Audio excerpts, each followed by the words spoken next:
Today I am installing the outdoor shower in the side of the bus. I did some measuring on the inside and on the outside, and I have made the executive decision to put the shower right here where that scuff mark is. Just to kind of show you, that's kind of about halfway between the front and the back. The shower inside the bus is right there, so the plumbing is accessible.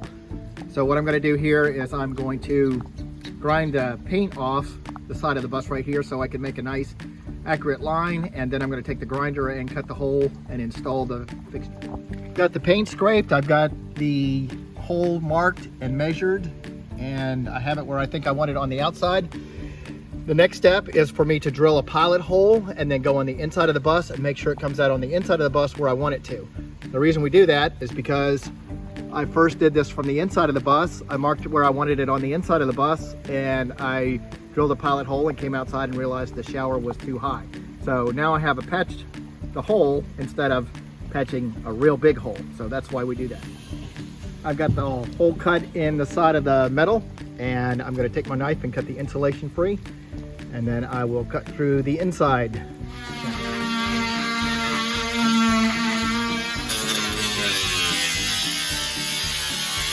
The next step is to do a test fitting. On the outside,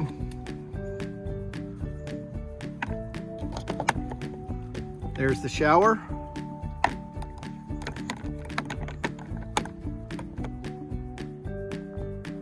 I have all the screw pilot holes drilled, and I've started the screws. Now I'm going to take everything back off. I'm going to put butyl rubber sealant on the back side and then reassemble everything for a perfect seal. Here it is, all hooked up on the inside, ready to go. From the outside, the red line is hot, so that'll be on your left, on the outside, right on the inside, just like it should be, and vice versa for the blue line. Once I cut the hole, the drill bit caught the insulation and tangled it all up, so most of the insulation in this cavity here got pulled out, most of it, not all of it. So what I decided to do is get some spray foam and fill the void that was left by the insulation getting snagged by the drill bit. So I got some spray foam, I've filled up the void, and I am waiting for this to cure. It's getting late in the day. It is still tacky, so it really can't do anything with it, and I will hit that tomorrow, and then I'll reinstall the outside shower.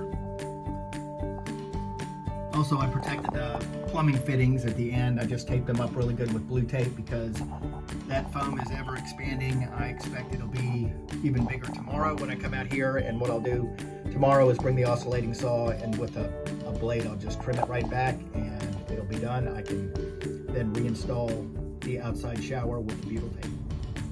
It is the next day, and the spray foam that I put in the wall cavity has cured up nice and hard, so I'll be taking probably either an oscillating saw or a reciprocating saw and trimming that up so that it's flush again, and then I will put the butyl tape around the edges and reinstall it. This is what I'm using for spray foam. It's great stuff, big gap filler, and it took about 2 cans to fill this pocket right here. All right, it's a couple days later. I had to take a little bit of a step back on this. What I did is we cut the hole in the bus wall, and when we did that, the pilot drill snagged the insulation, and it pulled the insulation out of this cavity here.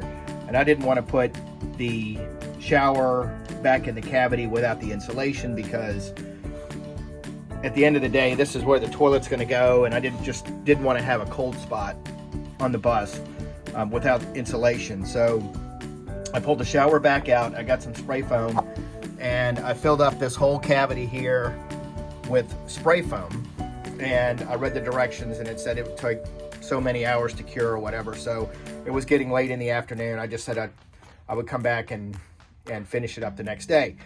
Well, the next day I kept getting this kind of stuff coming out, and the foam was ever expanding. So I decided to wait it out because it's colder than in the middle of the summer, of course. So I just waited it out. A couple days later, it quit doing that, and then I trimmed all this extra foam up.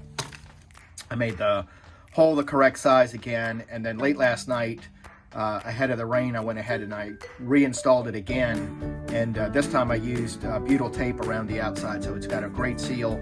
And now it's installed again. I'll show you how it looks on the outside. This is the outside installation. It's early morning, so there's not great light yet.